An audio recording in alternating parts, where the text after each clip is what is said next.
Greetings, beloved poets, and welcome to Chaos Magic. I am excited to have all of you here, particularly to see Messiah back with us.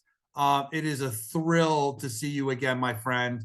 I hope to see you in person in New York for Poetry Fest. Hey, Cozzy. What's up? What's up? Yes, we're making the list right now and putting it up in a second. A standard disclaimer: we welcome all types of poetry and music here. We encourage our performers to bring one cover and one original, but we allow anything. Stephanie, don't worry if you didn't plan for that. Don't worry. I saw your face. No big deal. If you have two originals, we'd love to hear them. If you have two covers, we'd love to hear them. If you just want to freak out and scream into the microphone for a couple of minutes, we love to hear you. Yeah. Do as thou wilt shall be the whole of the law here at Chaos Magic. Other than that, I don't need to tell you, no hate speech, no bullshit. It's all love. It's all love. It's all love. Indeed. Tonight's performers, we're starting off with KataLyst and myself, then Stephanie Vance, Dane Ince, Messiah, Mercedes, Debby Segal, Dre Reyes. Oh, TJ is performing? Yes, you might have a piece for us. We may have a piece. Whisper Poet, CP Mays, Paul Skiff, Bill Elkins, and Cozzy Coz so far. All right, let's start it off. Will you introduce us? Yes, so tonight, instead of us reading our own parts, we're going to switch up our collab, me and Magus. We wrote a collab a little while ago, so we figured we'd read each other's parts. And then we get the original and the cover done with that all at once. So, it starts off like this. Where have you been all my life? Well, I'm here now amidst the strife, the magical union of male and female, an alchemical creation, a whole new tale. We tell the world this, the greatest story, unified and bound for glory. I've been hiding in plain sight, right in front of the eyes, because the lies of the illuminated ones seek to devise a reality laid outside of mentality for the men to simply surmise. As we stumble blindly in the dark, seeking the sacred, the divine spark, when it was in us all along, if we can see the right from wrong, time has come to wake from slumber that has lasted days without number. Women, we weep and laugh and get wild, howl at the moon and birth you a child. The knowledge is all us, is wicked yet pure. Together we treasure you, our strength to endure. Men stand in awe at procreation, so we have artificially elevated our station. The patriarchy is soul death. Only love can be our shibboleth.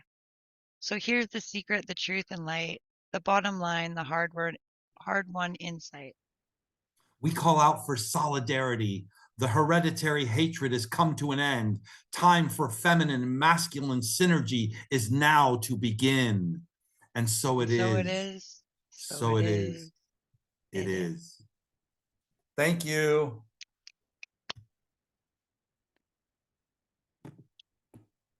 All right. So on that note, if everybody wants to give it up for Magus and KataLyst, go ahead. We love it. We love you. We love you so much. Awesome. Word. That was called The Alchemy of Synergy. Oh, yeah, that's right. Okay. So our next up performer is Stephanie. Stephanie, I don't know if we've had you here before. So what we like to do with new people is we like to get everybody to unmute and just give all the love you got for Stephanie and welcome her to the family. Welcome, Stephanie. Welcome, Stephanie. Welcome. Promote everything you got going on, too. I don't have a lot going on right now, but I will promote what I have. Hi, everybody. It is so great to finally be here. I've been meaning to drop in on one of these for a while. I have a brand new piece. I wrote it like 3 hours ago. So I'm gonna read it. And please forgive any stumbles. It's brand new shit. And it's chaotic. So it's on brand, I suppose. It's called Hand to God. Hand to God, every word of this is true. If you believe in that sort of thing, God, that is, if your definition and mine are the same, my God likes to hide in plain sight, play tricks with the light breaching a bedroom curtain on a lazy afternoon. It is too soon for all of these feelings, too late for any healing. My God loves me just as I am. I am selfish. I am covetous. I get my passive aggression from my mother and my aggression from my father. Some things are just etched in stone. Thou shalt not tell me I am not perfect. My God shines on me. Hand to God, every word of this is true. If you believe in that sort of thing, truth, that is, if you believe in me, that is, turn of phrase turns, I amaze you with just the right thing to say. Is diplomacy just another word for fingers crossed behind my back? I lack the courage to disappoint you even a little. And when I inevitably do, it's not something I can metabolize. I watch it metastasize. It grows to 3 times the size. Why is it that when I disappoint you, it destroys me?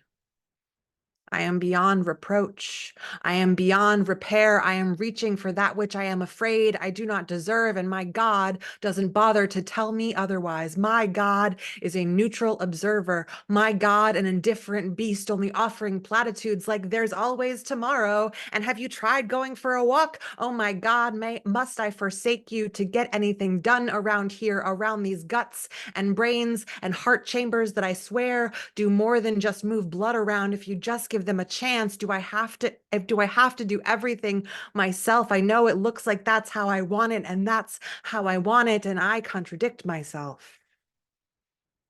Is it my God I'm seeking, or just another layer of my bottomless ego turtles all the way down? There is no comfort in empathy, no penny for a thought. How will anyone ever trust me if I do not trust myself? Don't trust me, or do? I contradict myself. I am holding space for all of it. I am trying. I am going for a walk. Hand to God, it actually works sometimes. Poem. Everybody give it up for Stephanie Vance. Wow, yeah. That was Wow, fire. Holy Stephanie. shit. Wow. Really, yeah. That was amazing. That You was are always amazing. welcome here. You Always dropped it like it welcome. was Wow. hot. And that Thank was you. Yes. Thank dope. you. Yes, That you just did. kind of, I was telling Gustav earlier, like it kind of spilled out of me in a surprise. Like I thought I was doing great, and then I was like, oh, that's what's happening. Okay. Mm, If that's that was chaos, dope. if that's chaos, don't ever ride again with a seatbelt. Like that was Mm, amazing. That was amazing. Amazing. hmm Thank you Yes, so much. yes, Thank you so much. absolutely. Thank You are you. loved, Absolutely. Stephanie. Yeah, Woo! yeah. So One of us. One of us. One of us. One of Indeed. us. do I have time Next for up on the one? mic, we have Dane Ince. Oh, We're very You excited. Magus, could she read one more? Oh, I'm so sorry. You have another one? You have another piece? I mean, I'd love to read the Oh, one no, I no, did no. Yes, Next. please. No, on yeah, Saturday. you bring 2 pieces. Please. I thought you were done because you went like this. So yeah, Okay. please Oh, read your second piece. Absolutely. okay. Let's do it. This one, same but different, I suppose. It's about making eyes on the subway. A couple of you have heard this one already. It's called Misconnection.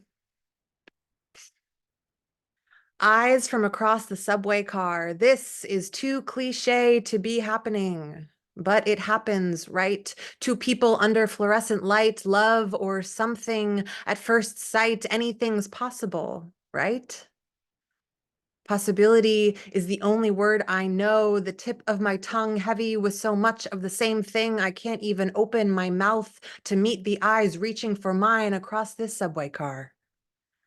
Hunger pangs, competing, survival instincts, 14th Street comes, I'm gone, wondering if I just did a whole thing all by myself. See, my mischances never existed in the first place. I am sure I have fallen victim again to my own imagination, these machinations boring a tunnel of love into which I will fall, out of which I cannot climb. With this repetition, this recursion, I bore myself, can see their glassy eyes roll back. God, not this again. I know, dude, I'm not happy about it either. Sheer bad luck to be cursed with these sensitivities, these proclivities to magnify molehills, enhance a glance until it's just blurred pixels, or squeeze it down until it fits inside my cheek so I can suck on it every time a craving kicks in. I am cursed with an affliction such that love, I know her, I get down with her, but do I actually enjoy her? Is the only thing I've ever wanted, the only thing I can't stand. Who cares about compatibility? Love is incompatible with me. So I savor these fictions. There is safety in the lie, in these maybe not even missed connections, in the breaking of my own heart. But a curse is also a gift, a vision, tasting love in the air and saying, yes, please. And why would I ever say no? Possibility is just another word for why not? Why not me? Why not this time? How about this time? That molehill is true. Those cravings are sated by the real thing. That tunnel leads to light. It's only boring if you refuse to understand it. What's so funny about could be love and understanding? Can somebody show me how to fall in love? Summon for me literally anything to say. I am tired of missing out and hapless to do anything else. So please, I beg you, can somebody at least teach me how to airdrop digits on the subway? Poem. So many fire lines. Wow. Yeah, And so you could, relatable. oh, Yeah, just Yes. a great everyone, open poem. your mics for Stephanie. That was awesome. Yes, Ooh, everyone open your damn. mics. Give some love to Stephanie Go Barnes. ahead, girl. Damn. Thank you. Phenomenal. Phenomenal. We are so Really? happy to have you with us, Stephanie. I'm Yes. so happy to be here. Drop Whenever some you can, links or whenever you anything. can, you are more than welcome here Yes. at Chaos Magic. So I shot my wad earlier and I blew it all over the screen. Sorry, Oh no. guys. Dane Ince is up next. Be prepared. The Black Heart is shining at noon, beautiful and wild. I am back to this underlying feeling, lying. It does not pervade the solo piano, a rondo of middle tones on the edge of dividing canyon placed in my chest, old groans growing. The new poem struggles to be born of protest songs and tatters, ratty, then single room occupancy, the lecture coming, the suture snapping, serenity, the noir is this, is not so. I write this Dutch angle on plaster cracked walls, fingertip filled with blood, whales scrawling, holy as a biscuit when you're left with no gravy. When I look upon you, the whites of my eyes are tattooed black with high performance needles, kept sharp on sidewalk cement in a city of steel and glass and broken hearts. Bankrupt bankers assure you the balance is correct. You owe more than blood. A pinky ring will suffice. Long night silence comes, no respite, replete with scars and bruises, chooses who and when and where. The protagonist's agony arranges for the loser's loss. The drunkard never makes amends, even in the end. Hardly theirs is not a sin that they can give away. Never, never again, they promise. Say your heart is forgiving. This cannot be living. The black rock, midnight, dawn, now gone. Everything is a crucible. All I got is pocket change. Bowls of old coal, rice, and pork sit on lead-painted windowsills. Outside, the Technicolor pulses and Easter egg colors in a child's basket. Inside, it is the world of noir, every shade of the rainbow black. Next piece. Your ass is sandy like the Mojave Desert. You do not like this metaphor. The first thing that comes to your mind was sandy and dry. And I tried to explain stand-up comic bombing. I said ancient, and you said old. I meant not ephemeral. I meant eternal. I meant hot, sensual sand dunes shifting their lips to kiss the feathered tongue, the hot blue sky, hot breeze grazing, lifting pearls of gossamer sand, snake-like slither to new dunes home. This hits like music from the ice cream truck in the distance, achingly slow and just outside of reach. All the kids running in Texas summer for relief, just like I do now, feeling your wetness on fingertips, looking into your eyes. You release me from the poison of myself. I love you. Butterscotch is our safe word. What do you think will happen if I love you like you want? And always remember, you love me better than imagination. You take my words, turn them into animal sounds, the chorus of moans in the morning. We spent blowing soap bubbles in awe of this true and wonderful feeling, as close as Valhalla, Nirvana, the promised land. We take each other there. Thank you. Damn. Oh my God, Dane, you're so dope. The words like you choose are just wow. Everyone, open up your mics. Give it up for Dane. Yeah, Beautiful, Dane, man. don't you- Beautiful, beautiful. Woo! Yay, Dane. Beautiful. Yeah, Dane. Love that opening line about the sandy ass, but I'm glad I'm not the person who inspired it. Dane, don't you have an open mic to promote on Tuesdays? Oh, yes. That's tomorrow, 6 p.m. Pacific Daylight Time. The feature is going to be Falco. So I hope you guys will be able to come in. And Sophia Falco, thank you. All of a sudden, Sandy was in my mind, and I was going to say Sandy Falco, but that, yeah, there you go. Sophia Falco. Yeah. Very excited to have her. How do we get to that show? Do you have a like? Yeah, link? yeah. I will put the link in the thing. Yes, please. Thank you. It's pretty easy. Just go to the website. I publish you, and it'll be the first link at the top. You just click on that button, and you can get into the Zoom room. So thank you for making a great space here. Really appreciate it. Cheers. Okay, next up on the mic, we haven't seen this character for so long. I am so excited to for those of you who do not know Messiah's work, really just there is no getting ready for what you're about to hear. Messiah, bless us with some words, my friend. Thank you so much, Gustav. So I'll be reading two poems. They're both fairly recently written poems. And the first is untitled. How would I offer my life to terms from a past sensibility irreverent to transparency, unconsciously impartial, importunely haunted, instructively considering my amorphous life that ravaged instincts to make certitude a lasting present? As though I were prey, my shadow's illusion permeated a coarse maturity, bearing aspiration's hollow form, and I was strangely distinct among those I knew, yet too distant, I'm afraid, from grace's beckoning conformity. I instead moved toward an abrupt observation, seeking to parry with tender obstruction my soul's vivifying absurdity. The absurd is to exist in a form appealing softly to life's remissed demonstrations of its own vagaries. In other words, I remain a soul absurdly yearning for itself, and I could not be with.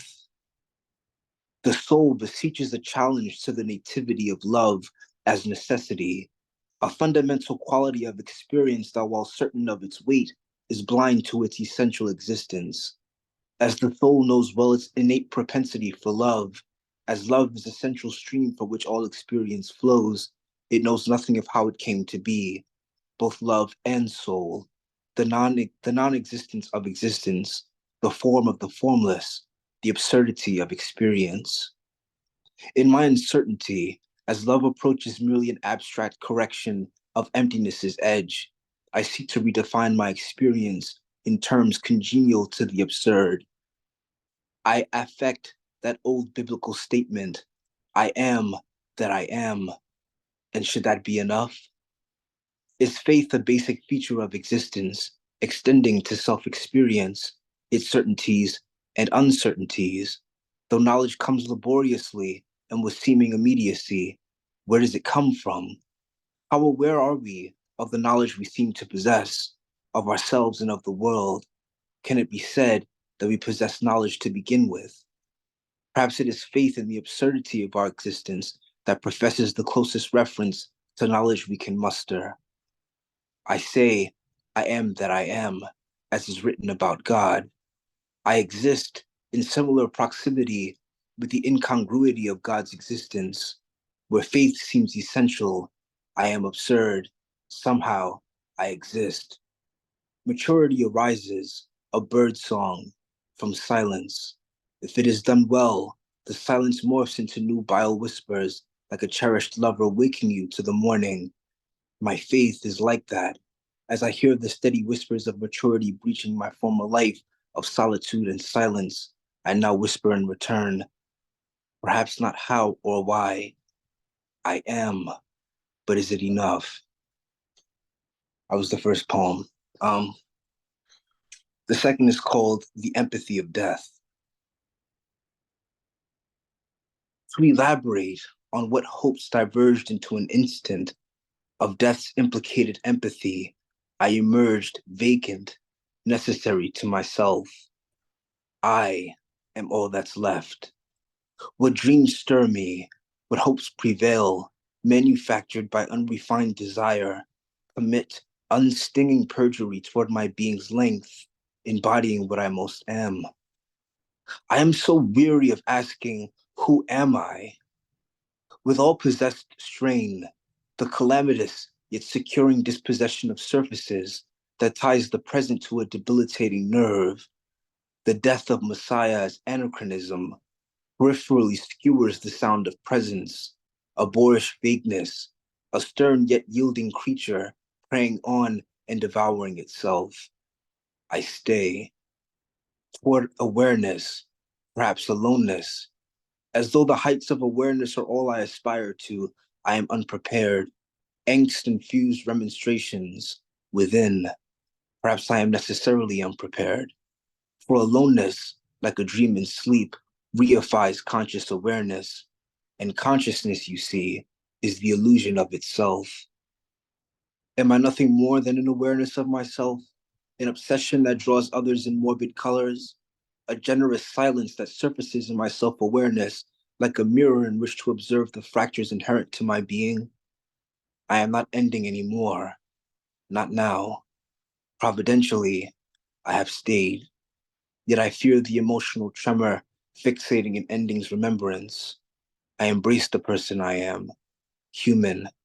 For the only truth I can claim, perhaps like you, is that I am desperately beginning, yet ever challenging, a tepid fight, my beginning as a principle toward life. Thank you. Wow, Messiah. So deep, so profound. Just, you are amazing, Messiah. Never cease to amaze me. Thank you so much.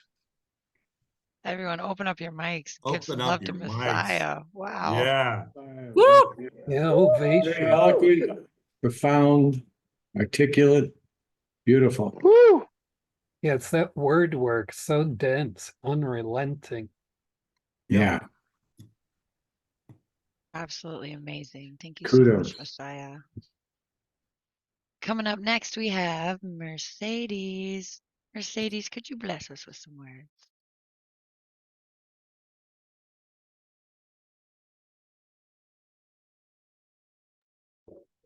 Hi, KataLyst. Thank you. Let me change the views. Okay. Alrighty.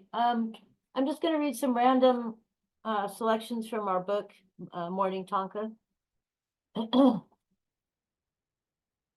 You spark my desire simply by looking at me. Captivating man, your voice like a melody that is felt more so than heard.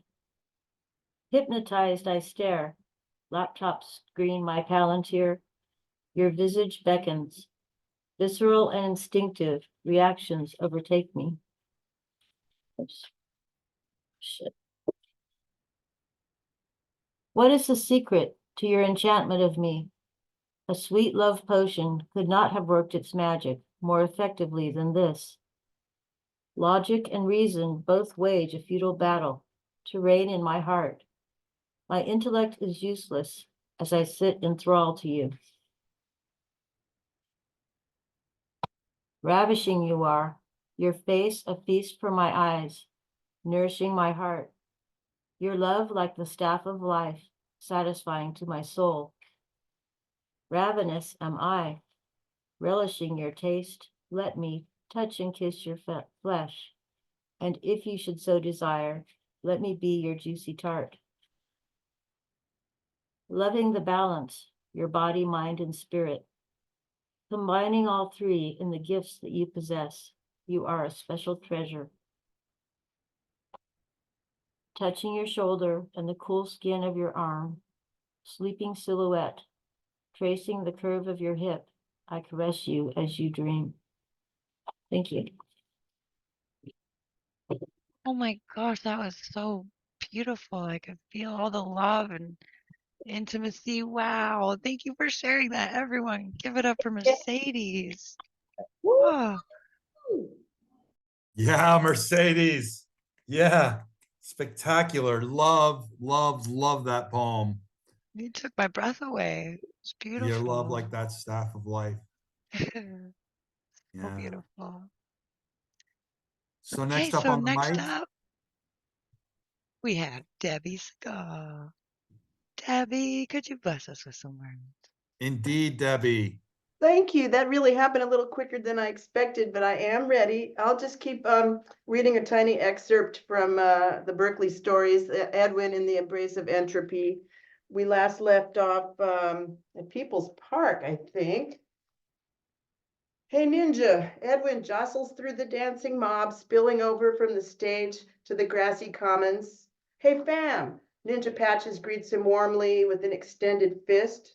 Edwin does a fist bump snail variation. Ninja adds a jellyfish variation. Hey fam, did you get that for Bad Barb? She waited for you for like an hour. Dank music and vibes fill the air. Ninja bounces back and forth to the beat.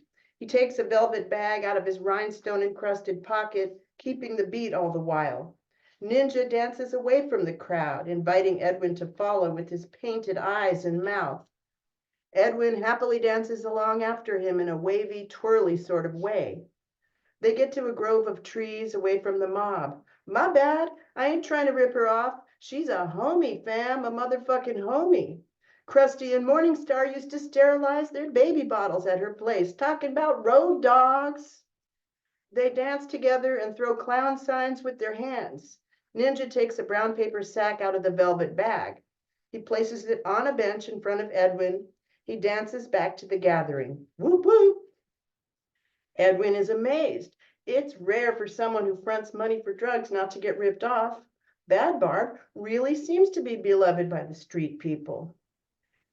Where did the old man in the fur coat go, and what is his jam? Edwin skates down to the dance outlet on San Pablo Avenue with the bag of magic mushrooms. Stop rules, stop money, stop sobriety, Edwin writes with a thick black marking pen on a stop sign, then kick flips his skateboard and carves away to the show to see a Grateful Dead cover band. As he nears the venue, he smells stew cooking on a propane burner. He sees folks trading wares like wire-wrapped crystals, cloth patches, and souvenir buttons. He gets into a game of hacky sack and trades a nickel of the shrooms for a ticket. He doses some pretty ladies and a few dready lads with drops of liquid LSD from the vial he's been holding since San Francisco. He finds his groove and dances like an old soul to the tune Truckin'. Edwin notices the old guy with the beret and beaver coat and wonders how he got here first. He dances over to him. I saw you earlier and you disappeared. Now you're here. I've got wheels, so how'd you get here before me? He extends the vial of acid. Hey man, let me steal your face. You want a trip? The elder's face crinkles into a knowing smile. I'll take a rain check on that, brother. It's a dosage thing. Liquid acid means inexact. Edwin's smile turns upside down. Yeah, okay. No disrespect. None taken. I've been without a face for half this life when I dropped my ego. Do you mind telling me how to do that, mister? Ringo Bone. Call me Ringo, like the circular shape and the sound a bell makes. Nice. I'm Edwin. I'll trip with you some other time. Blotter is pretty exact. I'm going to be getting some blotter sheets. Hey, you drop ego and I drop acid. Let's get together one day and swap stories. That'll be it for today. Thank you for listening. Oh, it's awesome, Debbie. Oh, it's so freaking cool. I love it. Yeah, Debbie, you don't have another Everyone. piece for us? Well, that was pretty long. We have, more people Oh. behind me. You have plenty of time. That wasn't that long. I think it Oh, was then- more long in your imagination. Oh, okay. Well, I have it covered. Very good. You know what I wanted to do? I wanted to bring you the whole like beginning of what the heck has happened in that scene to kind of like the end of that scene. Like, of course, I'm never going to read the final scenes of this book. You'll have to buy the book, or if I've made arrangements to comp you a book, then but like, that's the part that you'll never know. But I do have a cover. I have a cover, which is also long. Let me go and look on my screen for that. Okay. The Trail's End by Bonnie Parker Right of on. Bonnie and Clyde. You've read the story of Jesse James, of how he lived and died. If you're still in need of something to read, here's the story of Bonnie and Clyde. Now, Bonnie and Clyde are the Barrow Gang. I'm sure you all have read how they rob and steal, and those who squeal are usually found dying or dead. There's lots of untruths to these write-ups. They're not as ruthless as that. Their nature is raw. They hate all the law, the stool pigeons, spotters, and rats. They call them cold-blooded killers. They say they are heartless and mean. But I say this with pride, that I once knew Clyde when he was honest and upright and clean. But the law fooled around, kept taking him down and locking him up in a cell, till he said to me, I'll never be free, so I'll meet a few of them in hell. The road was so dimly lighted, there were no highway signs to guide. But they made up their minds. If all roads were blind, they wouldn't give up till they died. The road gets dimmer and dimmer. Sometimes you can hardly see. But it's fight man to man and do all you can, for they know they can never be free. From heartbreak, some people have suffered. From weariness, some people have died. But take it all in all, our troubles are small till we get like Bonnie and Clyde. If a policeman is killed in Dallas and they have no clue or guide, if they can't find a fiend, they just wipe their slate clean and hang it on Bonnie and Clyde. There's 2 crimes committed in America not accredited to the Barrow mob. They had no hand in the kidnap demand, nor the Kansas City depot job.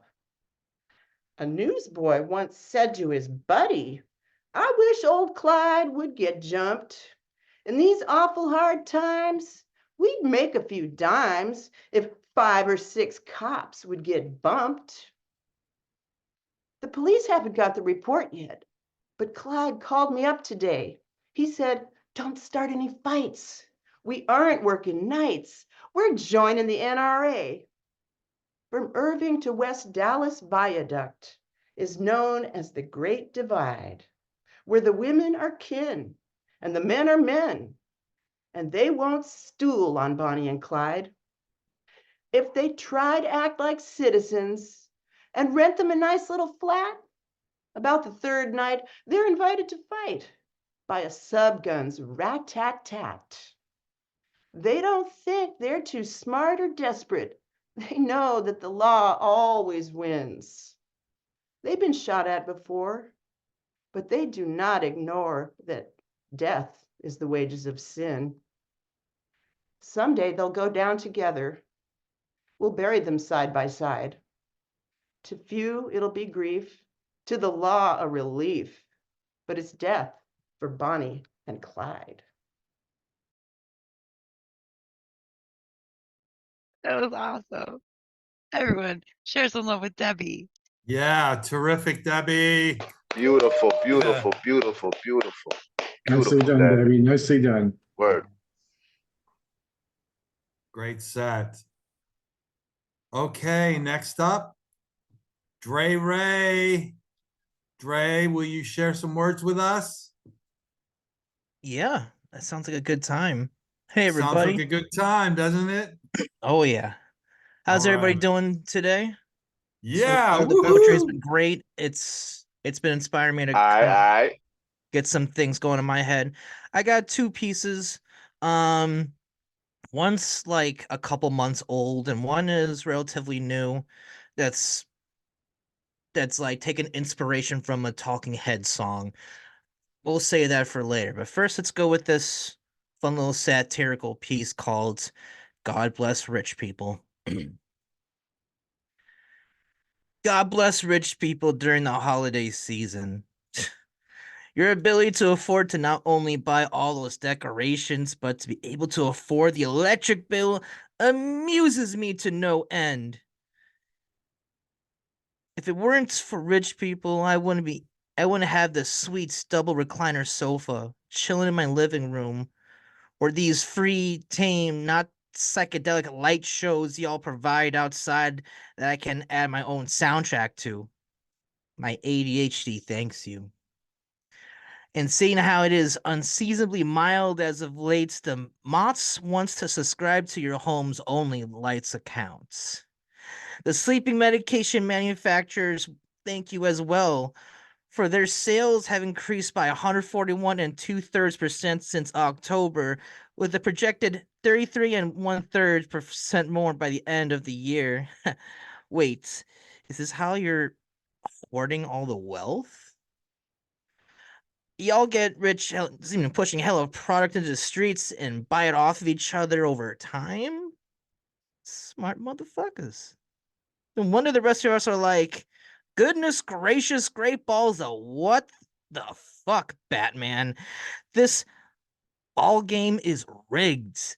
White-collared America is still wearing the same old pair of 1919 Chicago Black Sox, still thinking it's 1919 in a socio-political standpoint, treating anyone who isn't a straight God-fearing white male feel worth less than a prozone's waste. Yo, rotten crops of Reaganomics, please tell me when the wealth is going to trickle down finally before more blood of the homeless and innocent trickles down, flooding the cracks of sidewalks and pavement, spewing from the street gutters, seeping into the soil of the cursed burial grounds of life, liberty, and the pursuit of happiness, rooting class struggle deeper into the earth to the point that it begins to spread a fiery greed driven cancer through forests and woodlands, rivers and oceans, the air that we breathe, and the sky we can't see. End poem. So I got this other poem here. As I mentioned earlier, I was inspired by recent events in my personal life. Not gonna lie, it's hard to deal with unrequited feelings, but I was also listening to some Talking Heads, and I was listening to This Must Be the Place, and I figured I'd kind of play around with the lyrics a bit and you'll see later on. This one's called The Disaster Artist, Naive Poetry. Hey, yo.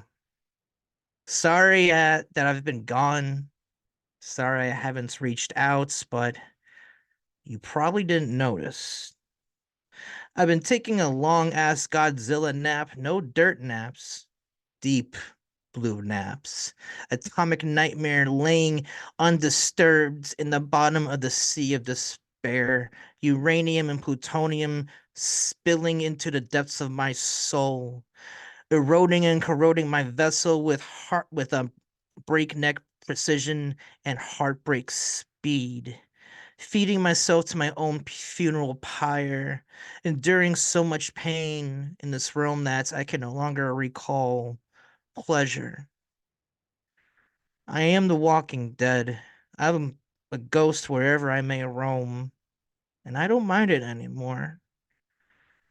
Life has taught me to value solitude more than the company of another after being underestimated and overseen from the moment I was bazooka shot into this life, into this city, this state, this country. If I can go unnoticed in public, I consider it a blessing. Less opportunity to feel uncomfortable, less opportunity to make someone else uncomfortable, less opportunity to feel pain. But at the same time, I constantly feel pain. So what's the point? I've been reckless with my feelings, triumphantly failing to keep myself in check. Kamikaze nose diving into the wood chipper, crashing and burning made into an art form. The disaster artist with his finest disaster piece. Unrequited love in an 8x10 frame.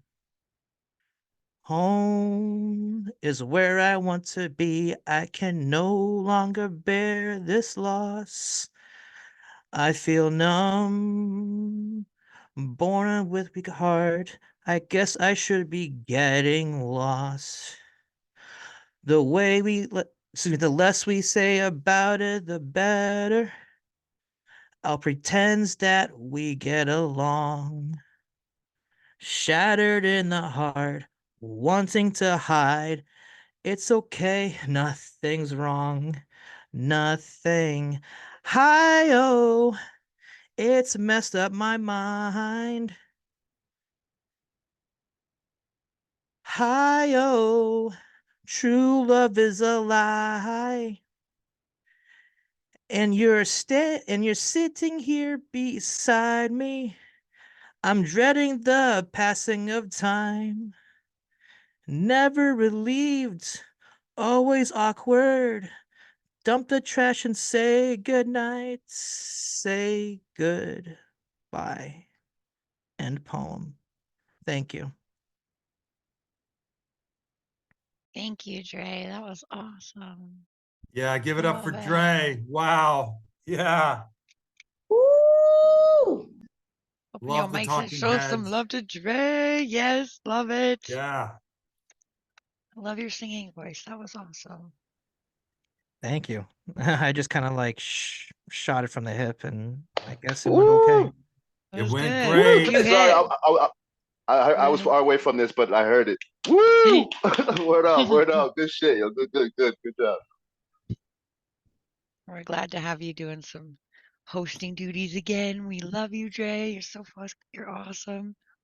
Got so many costume changes. Like, what? You're such a cool dude. Okay, so Whisper is not going to be reading tonight, seems, but I'm still going to hype her up for a minute anyway. Tomorrow we have The Heart of the Artist. It's every Tuesday at 5 p.m. Eastern. Thanks, Thomas. Tomorrow we are interviewing Jane Spoken Word.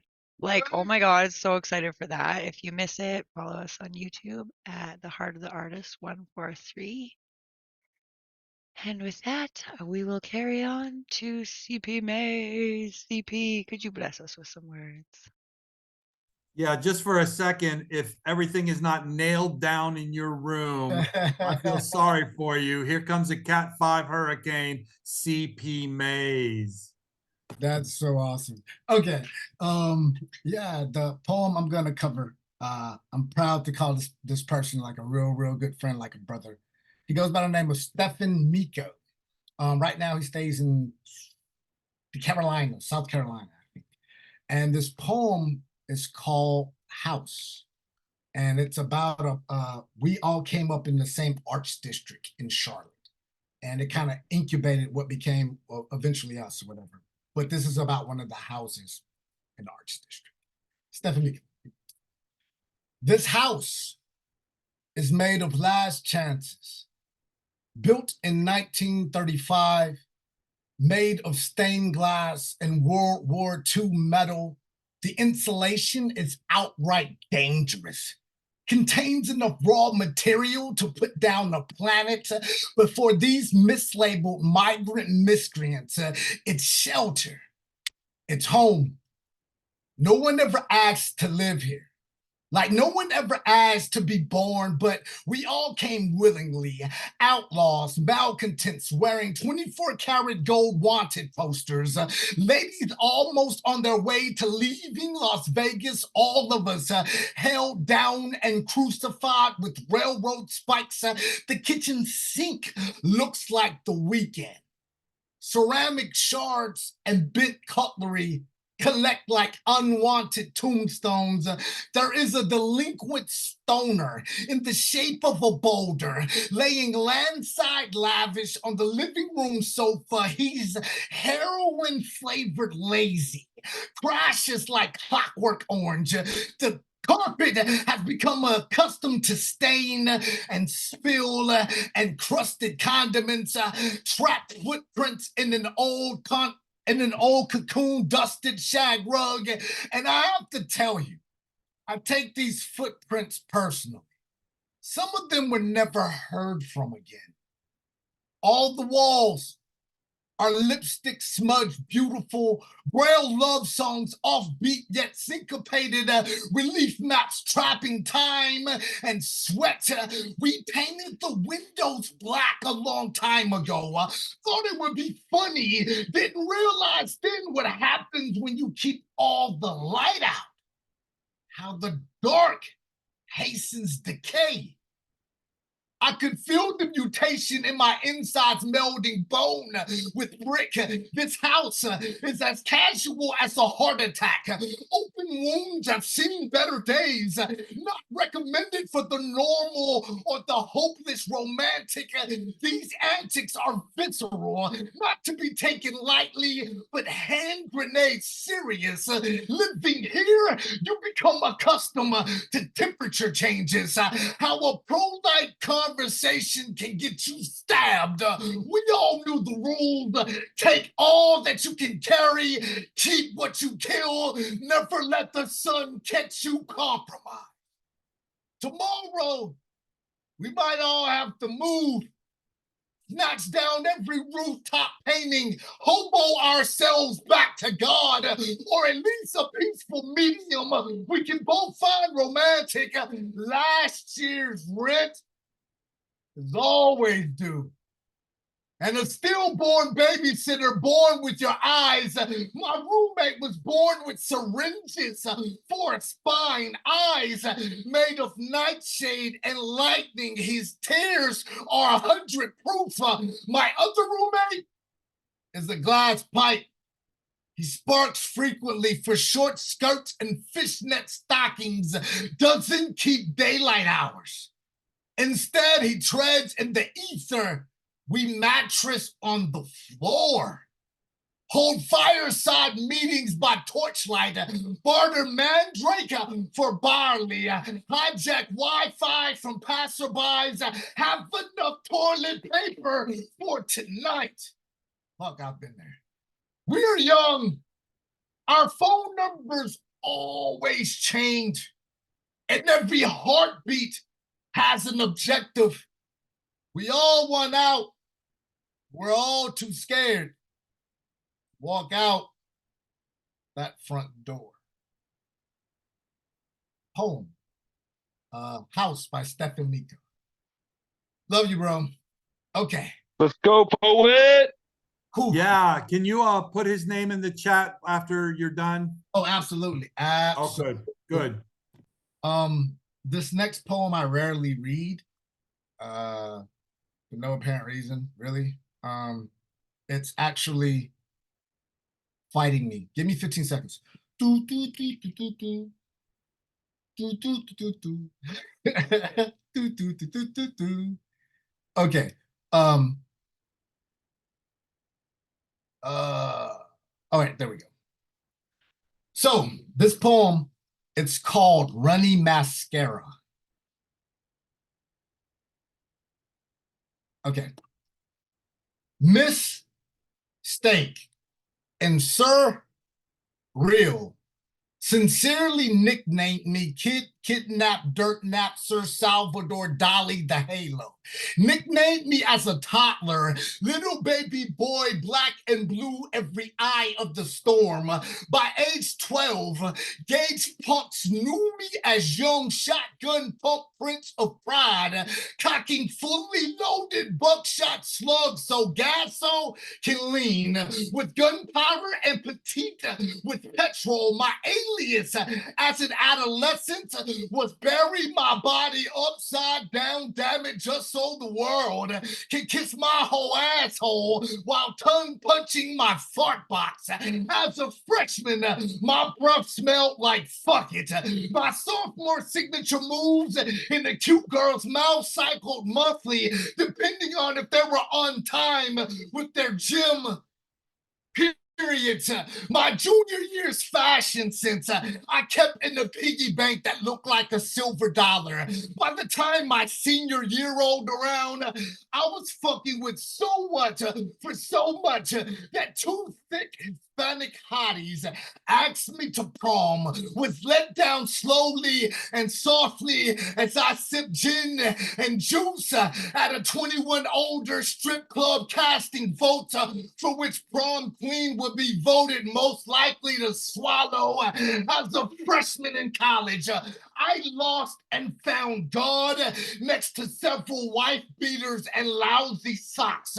As a sophomore, I was absent so much, excelling at skipping social classes, so justifiably in junior year that it was triple shot espressos and all-nighters and focus study groups and left me raising even higher credit scores.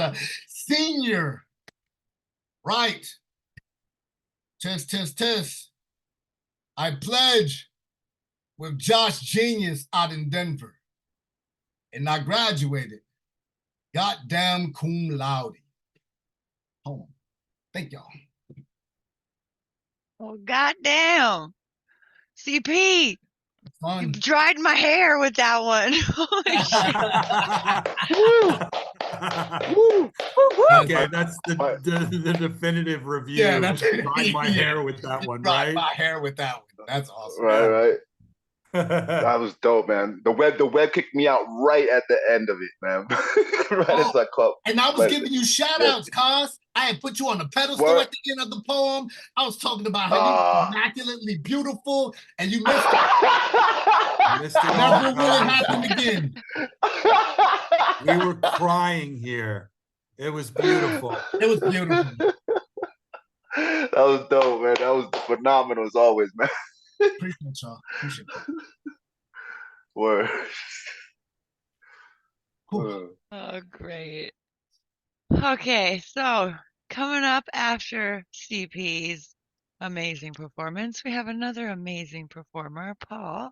Paul Skiff, could you bless us with some words? Yeah, I have this cover I'll do first. Around 1990, a partner and I started a not-for-profit presenting organization, and then we got a deal booking 2 nights of poetry performances at the original Knitting Factory when it was on East Houston between Mulberry and Mott, just off Lower Broadway. And the Knitting Factory started a quarterly publication that was their calendar for the bands they booked. And we got them to publish poems in it from people who appeared in their reading series, which eventually was named the best place to see a reading by the New York Press. And this poem is by Lois Griffith, one of the original founders of the New Eurekan Poets Cafe. It's called Small Things. The road opens up, small things lay dead on the trip, a possum, a raccoon, a bird. Small words lay dead on the trip, look this way, go that way, blind crossing. And driving hard north on 95, the air colder, the sky bluer, the people stare, strangers don't melt. The dark of me doesn't melt. Alone, I burn into the local eyes. I break a jar in the convenience store. The locals are forgiving. Splinters of my clumsiness lay on the floor. This is serious. This deserves forgiving. But the natives need familiar things to laugh at, small things, like the boy with the big rake. Imagine he's practicing to do a man's job, like the man who has the same birthday as Yogi Berra and J. Krishnamurti, like bad poetry about the boy with the rake and the man with the birthday. Sentimental things are safe and make us smile in Portland. The graffiti across the street from Rosie's place, where the Maximum Rock and Roll all-girl band is playing, says, "Racism is a capitalist tool to destroy the movement." The movement is about people coming together. People need bars to come together.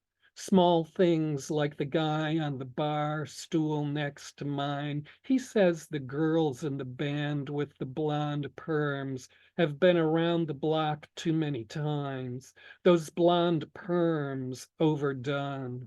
And the rock and roll girl music is zipper headed because this guy on the stool next to mine can't dance to it. He can't listen to it. He doesn't know the all-girl band will escape from main streets, come to New York, get swept in the rush of millions of small things like the street cleaners on the streets of Portland, Maine, or any small place, Maine, USA, are only big enough to empty out the ashtrays of Grand Central Station after the homeless have had their morning smokes. Small things like the ridges on my back, the numbness in my right toe. Small things like time creeping to a state of war so money can be spent. Small things like people can understand, like guns and bullets and a bottle of beer.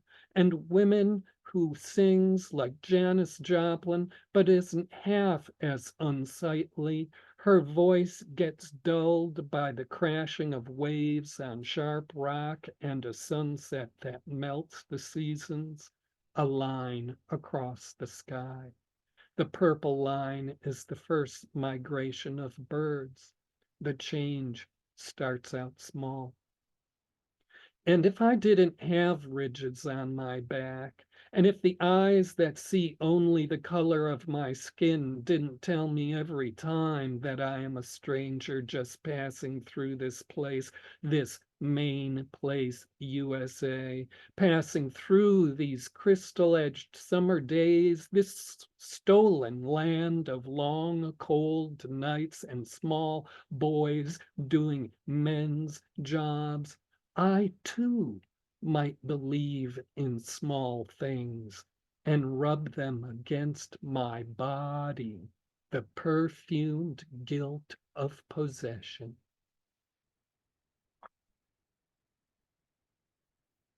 And my thing, Gustav, I'd like to share the screen to just play a short audio clip. Is that possible?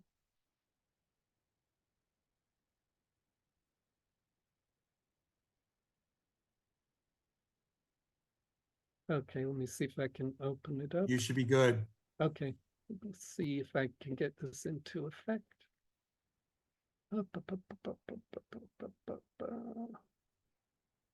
Share sound.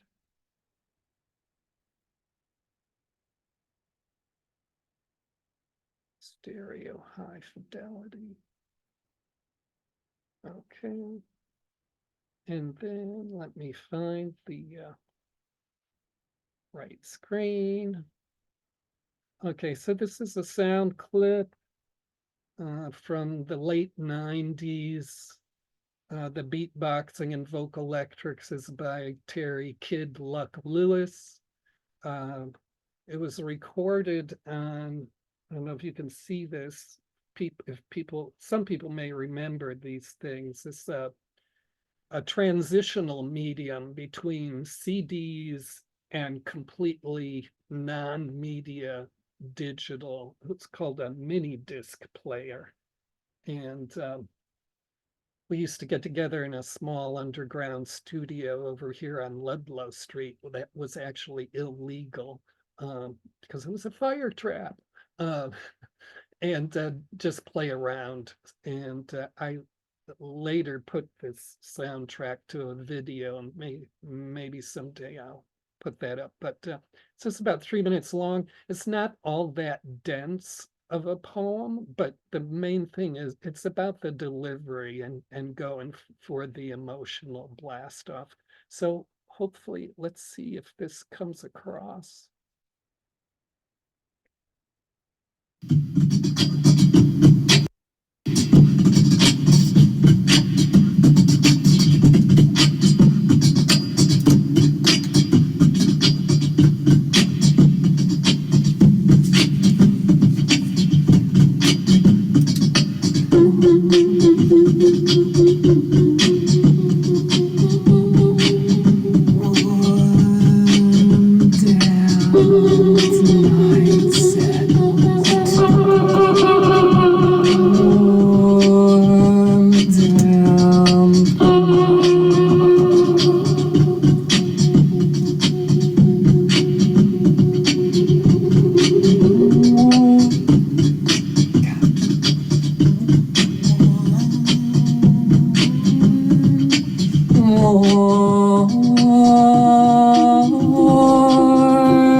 Settles to shine senses that each footfall in the street, star glimmer, taste of pepper on my tongue, each evidence of being alive, being alive,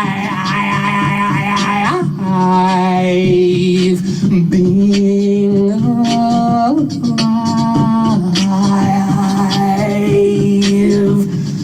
Unfolded in this enlarges all my pleasure to amplify you so all the continents of the world and all the oceans entire ungrasped pour me full with fucking you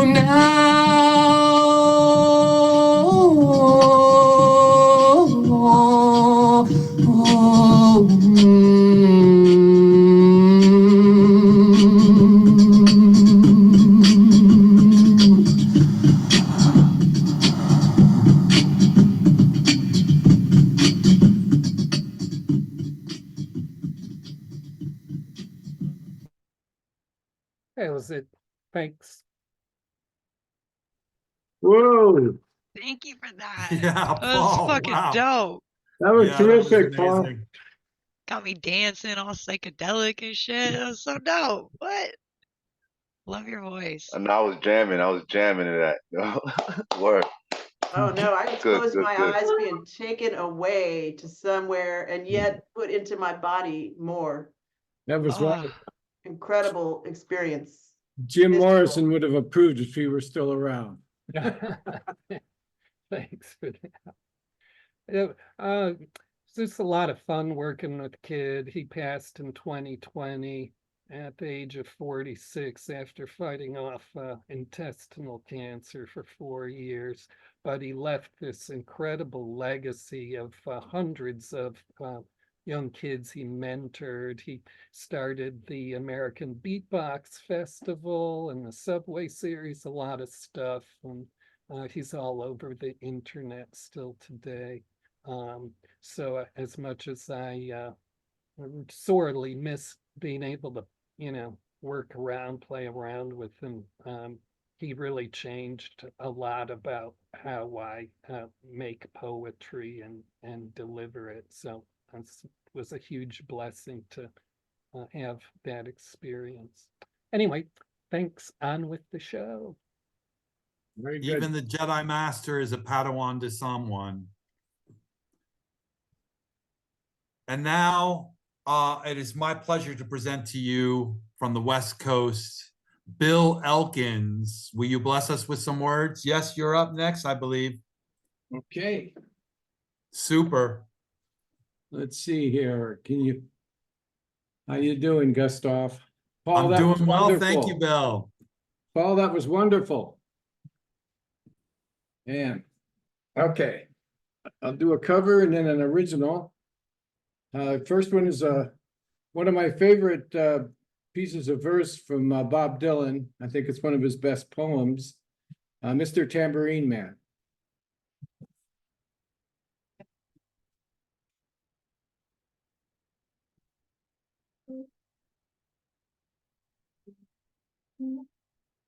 Hey, Mr. Tambourine Man, play a song for me.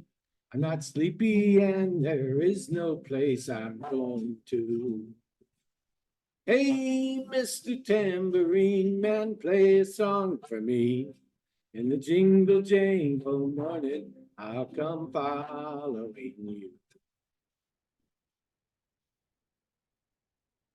Though I know the evening's empire has returned to sand, vanished from my hands, left me blindly here to stand, but still not sleeping. My weariness amazes me, I'm branded on my feet. I have no one to meet, and the ancient empty streets too dead for dreaming. Hey, Mr. Tambourine Man, play a song for me. I'm not sleepy and there is no place I'm going to. Hey, Mr. Tambourine Man, play a song for me. In the jingle jangle morning, I'll come following you. Take me on a trip upon your magic swirling ship. My senses have been stripped. My hands can't feel to grip. my toes too numb to step, wait only for my boot heels to be wandering. I'm ready to go anywhere, I'm ready for it to fade into my own parade. Cast your dancing spell my way. I promise to go under it. Hey, Mr. Tambourine Man, play a song for me. I'm not sleepy and there is no place I'm going to. Hey, Mr. Tambourine Man, play a song for me. In the jingle jangle morning, I'll come following you. Though you might hear laughing, spinning, swinging madly across the sun, it's not aimed at anyone. It's just escaping on the run. But for the sky, there are no fences facing. And if you hear vague traces of skipping reels of rhyme to your tambourine in time, it's just a ragged clown behind. I wouldn't pay it any mind. It's just a shadow you're seeing that he's chasing. Hey, Mr. Tambourine Man, play a song for me. I'm not sleepy and there ain't no place I'm going to. Hey, Mr. Tambourine Man, play a song for me. In the jingle jangle morning, I'll come following you. Then take me disappearing through the smoke rings of my mind, down the foggy ruins of time, far past the frozen leaves, the haunted, frightened trees, out to the windy beach, far from the twisted reach of crazy sorrow. Yes, to dance beneath the diamond sky with one hand waving free, silhouetted by the sea, circled by the circus sands, with all memory and fate driven deep beneath the waves. Let us forget about today until tomorrow. Hey, Mr. Tambourine Man, play a song for me. I'm not sleepy and there ain't no place I'm going to. Hey, Mr. Tambourine Man, play a song for me. In the jingle jangle morning, I'll come following you.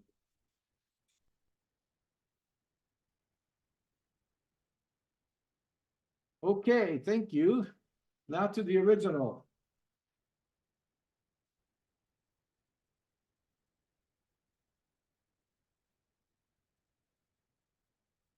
The name of it's an original. It's the title of it is The Ballad of Jody Webster. Hope you like it. What doesn't destroy me makes me stronger. What doesn't destroy me makes me stronger.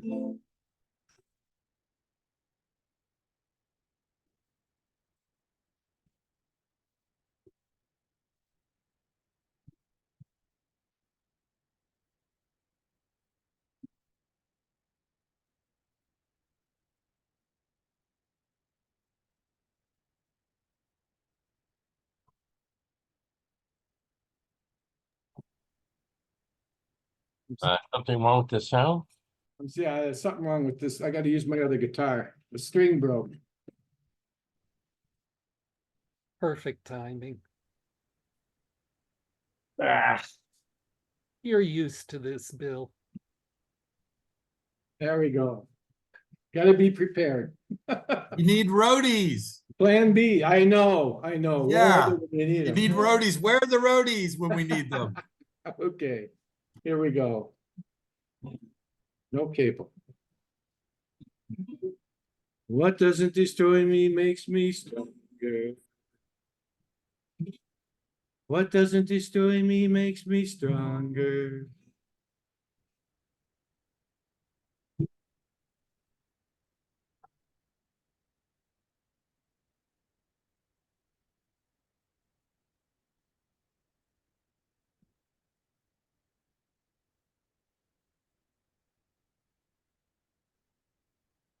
What doesn't destroy me makes me stronger, was Jody Webster's Nietzschean creed. A 15-year-old Wisconsin lost boy, he ran away to find himself. Got busted for panhandling in LA, near Hollywood and Vine. Sent back to Wisconsin via Greyhound, Jody's tail between his legs. Declared uncontrollable at 17, Jody joined the Marines. With orders in hand for Vietnam, Jody opted for Montreal. But Jody got busted being AWOL. Montreal was not to be. Court-martialed back in California, Jody spent some time in the brig. Instead of overcoming himself, becoming stronger, Jody languished about his life on the outskirts of oblivion.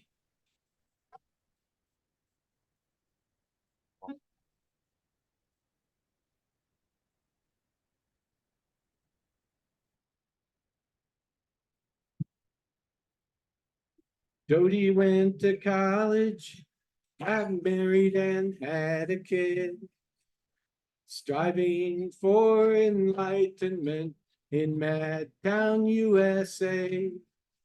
Left wife for a State Street room, ingesting Zarathustra and weed.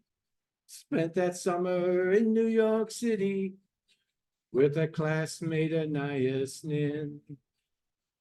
Back with wife in Minneapolis, Jody got his MA and another kid.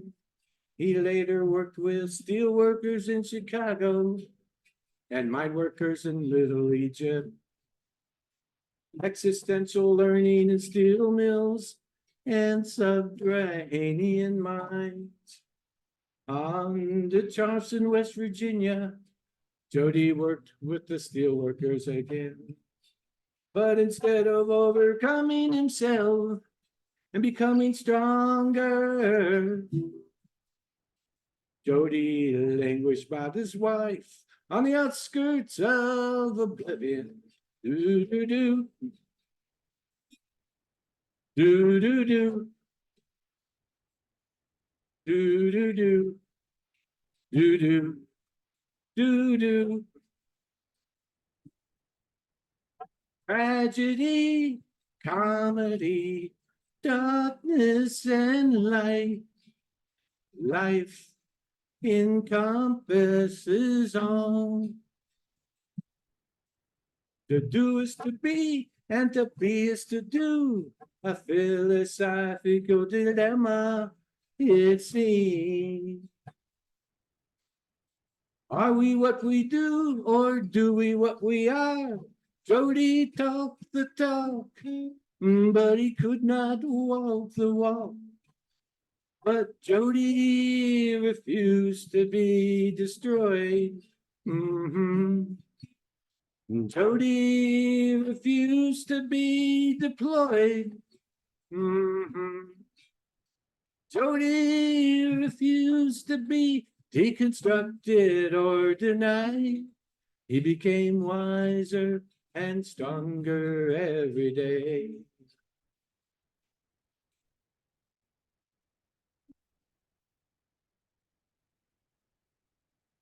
Jody returned to California, working as a union leader, Bay Area labor relations, and singing songs at the freight and salvage. Took his daughter to Dublin and Paris, singing songs along the way. Later gave away his daughter in marriage, got 2 grandkids in return. Met his lady from Manila at the opera. They share their love of music to this day. They often return to Paris, Jody singing songs along the left bank. Does life imitate art, or is it the converse that is true? A tuneful dialectic, Jody explores each point of view. The do is to be, and the be is to do. Love of a life and song. Jody's powered by passion and driven by purpose, transcending right and wrong.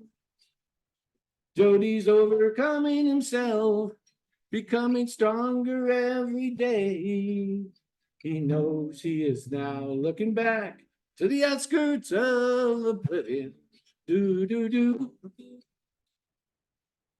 Do do do. Do do do. Do do. Do do. Let's sing it. Tragedy, comedy, darkness and light. Life encompasses all. The do is to be and the be is to do. A philosophical unity indeed. We are what we do and we do what we are. Jody talked the talk and now steadfastly walks the walk. Because Jody refused to be destroyed. Jody refused to be deployed. Jody refused to be deconstructed or denied. He became wiser and stronger every day. Oh, he became wiser and stronger every day. Ooh, he became wiser and stronger every day.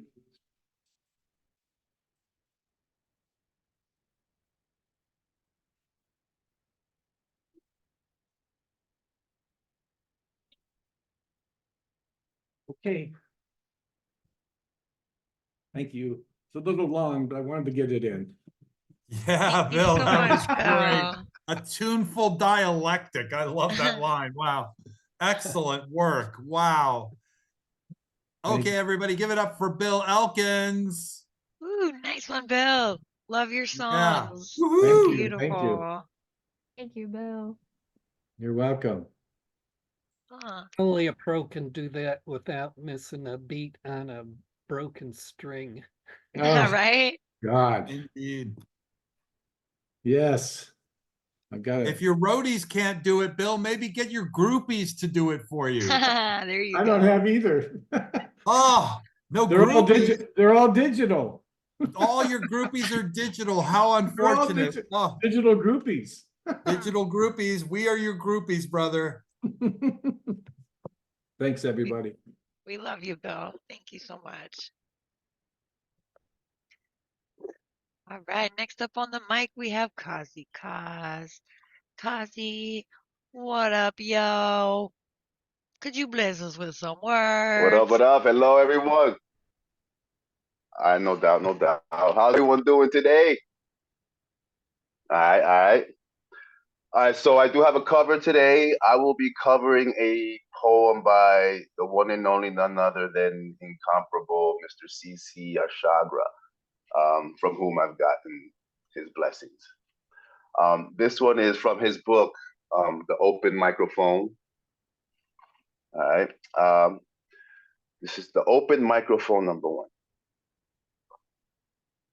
Graphic as the wind through mouth passages,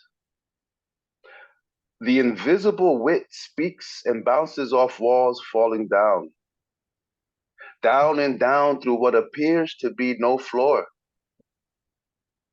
Then it rises up and out through an expanding sky ceiling of raw opinions, listening as if recalling echoes of lost thoughts and all their lost meanings.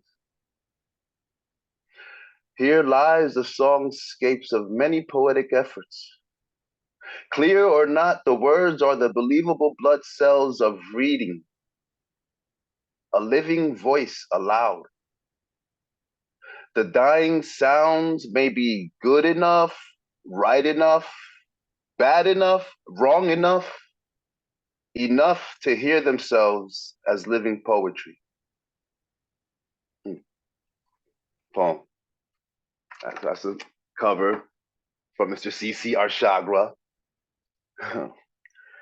All right, and now for my piece, this is fairly new. Some of y'all have heard it.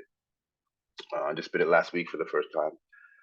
This is titled A Disastrous Masterpiece. My pain is a dramatically ekphrastic work of art. A panoramic portrait of 1,000 words written within a picturesque depiction of Joan of Arc and Napoleon Bonaparte floating around namelessly on Noah's Ark.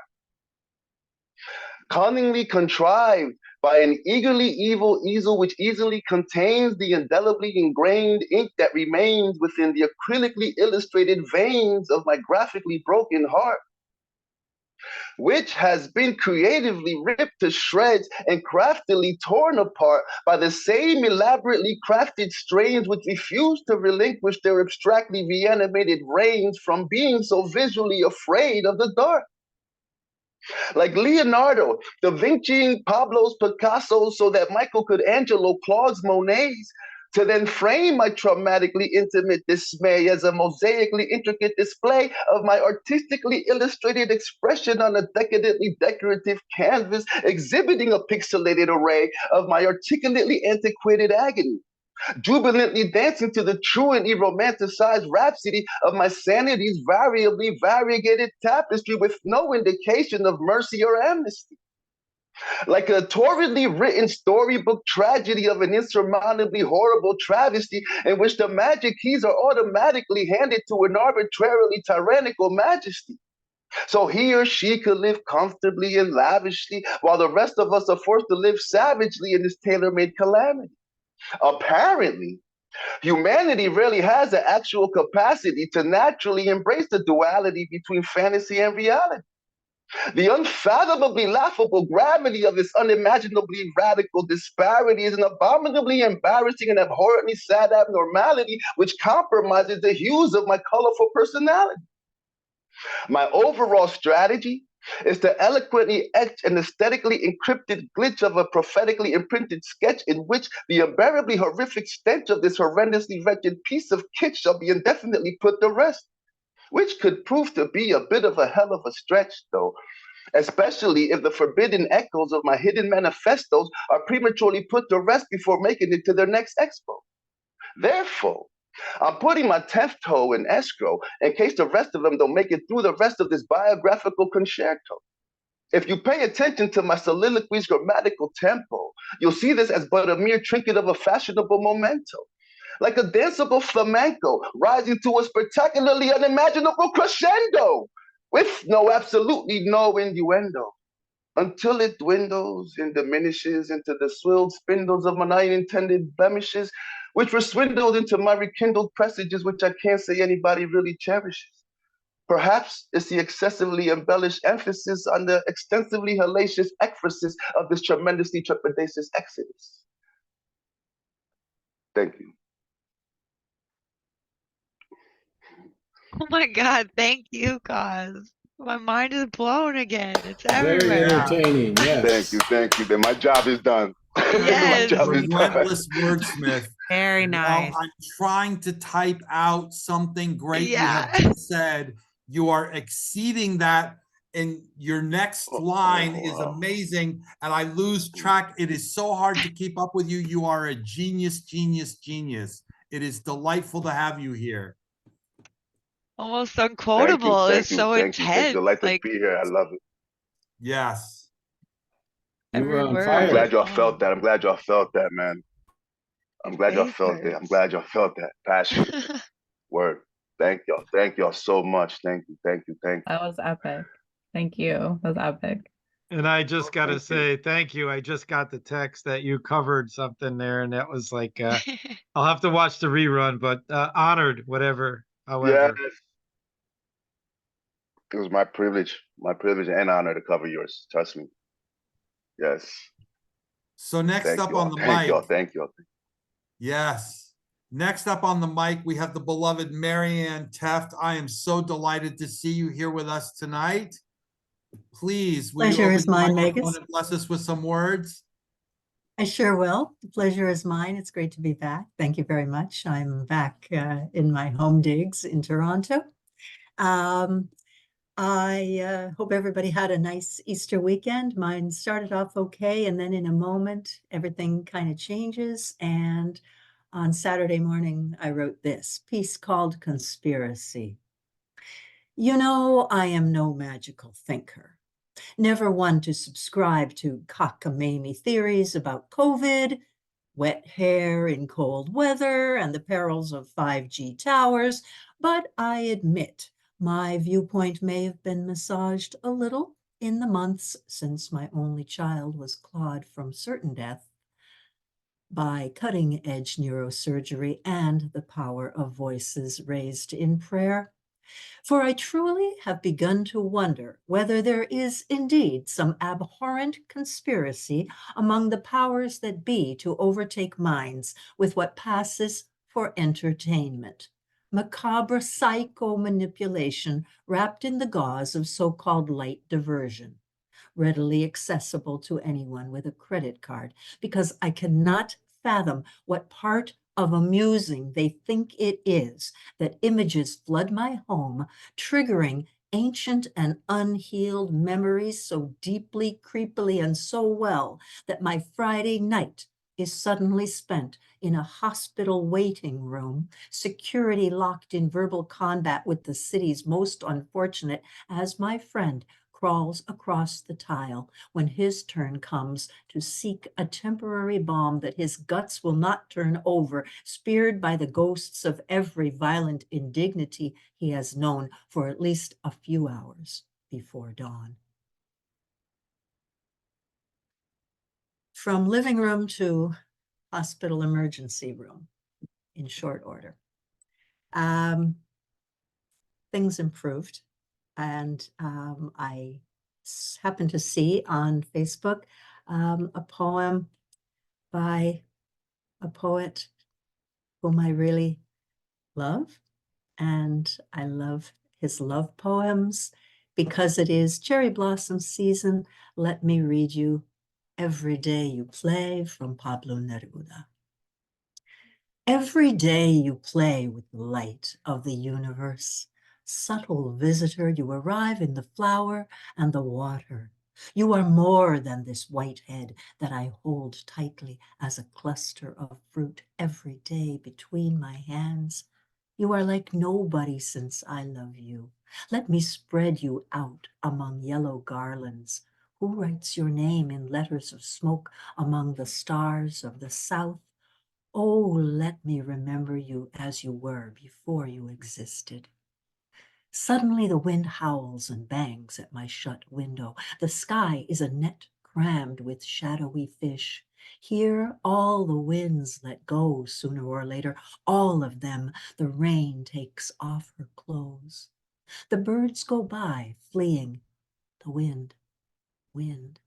I can only contend against the power of men. The storm whirls dark leaves and turns loose all the boats that were moored last night to the sky. You are here. Oh, you do not run away. You will answer me to the last cry. Cling to me as though you were frightened. Even so, at one time a strange shadow ran through your eyes. Now, too, little one, you bring me honeysuckle, and even your breasts smell of it. While the sad wind goes slaughtering butterflies, I love you, and my happiness bites the plum of your mouth. How you must have suffered getting accustomed to me, my savage, solitary soul, my name that sends them all running. So many times we have seen the morning star burn, kissing our eyes, and over our heads the gray light unwind in turning fans. The words rained over you, stroking you. A long time I have loved the sunned mother of pearl of your body. I go so far as to think that You own the universe. I will bring you happy flowers from the mountains, bluebells, dark hazels, and rustic baskets of kisses. I want to do with you what spring does with the cherry trees. Thank you. Oh my God, thank you. Oh, yeah, Perfect, thank you. Marianne, Yeah, perfect. Marianne. Wow. Thank Yeah. you. Thank you. Wow. So Wow. intense and then How so you went? beautiful. I I love know. I So love that Love beautiful and Neruda. intense and passionate. I love that you stepped outside of your comfort zone and you went political against your own belief system and exposed it, and that's powerful. So Thank you, Stacey. your beauty, your Wow. beauty and being able to write about beauty transcends into politics. That's hard to do. But yeah, I'm a big fan of I do not know. One of the highest forms of intelligence there is. Thank you, everybody. Beautiful, Cheers. beautiful, beautiful, Pleasure's beautiful, mine. beautiful. Mm. Thank you so much, Marianne. Glad to see you home. Thank you. If you ever need anything, just let us know. We're there for you. We love you. Always and always. So, coming up next, we have Sidekick. Sidekick, could you bless us with some words? I love your hair. You're still muted. You gotta unmute so we can hear you. Can you hear me now? Yeah, we can hear you now. All right. I like gave all that excitement for great reasons for myself personally, which is awesome. Yeah, it's great to be on, y'all. Y'all all sound awesome. Like, want to give it up to everybody on this Zoom. This is like one of the best parts of the week is getting to kick it with y'all. Tonight I'm gonna do a poem from one of the other poets from the Concrete Generation in Charlotte, North Carolina. His name is Boris Rogers Blues. And this is the Caseworker. This is Caseworker by Blues. He wore his daddy's demons like dynamite strapped to his chest, ready to explode. 16 years old and a chip on shoulder big enough for Noah to construct and float another ark from the flood of tears he cries.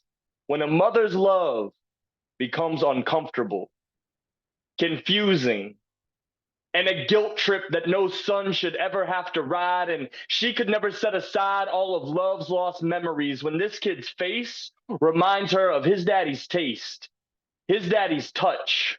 So she touched him as if making a man out of him would help satisfy her lonely lust. So don't ask him where his homework is. He's got bigger assignments.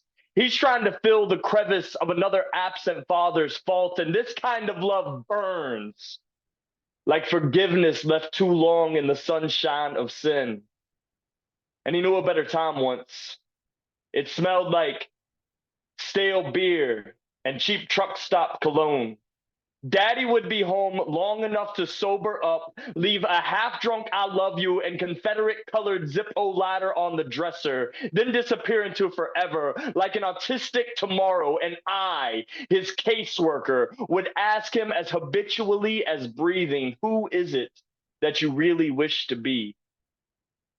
And without pause, but lump logged in throat, damn near choking on the splintered answer, he says, I wish I was I love you. The same words attached to the slow burn of poor white trash cigarettes casting the silhouettes of my father. I'd ride that Marlboro haze and I'd stick into his heart and lungs because I knew that's where I'd be safe. Away from my mother's secondhand affection, killing me slowly until I'm numb from reality down. I wish I was I love you, and I meant something to someone, not just another destination for shameful souvenir shop affections. Guilt, oh, it comes in the form of rebel flag lighters and burns like the cross we once built when I was 12.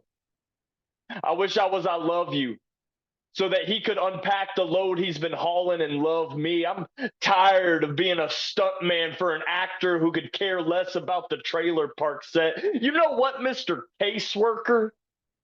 God? Oh, he's a terrible director. And I want a new part. I want to be a hero. That way, at least I could save me when I dive head first into this empty destiny, and hopefully my last exhale will be enough to lift me up before I hit rock bottom, because too often we let ourselves down, Mr. Caseworker, by failing to teach each other how to love. And I've been taught to hate you for the melody in your skin tone. It's not at harmony with my father's chaotically orchestrated ideals. It's a symphony that I so long to forget, but the tune's too damn familiar, like, I'll be home soon. You be a good boy and take care of your mother. So you tell me, Mr. Caseworker, who is it that you wish to be? Because me, I want to be a stain on true love's memory, one of those scars that she shows off at fancy dinner parties. You know, something to make Jesus say, that boy is something, while hiding the holes in his hands. That's it, Mr. Caseworker. That's it. I want to be whole again, because I'm tired of being jigsaw puzzle pieces. And I remember his face. Open minds, he was like a dream. He looked like all the ones of you that I see on this trap here with me. You are all dreamers. Push past your destiny and reach higher for the stars, I promise you. If I could do anything, I would write you infinity so that you would have more time to spend chasing all the things that belong to you. Poem.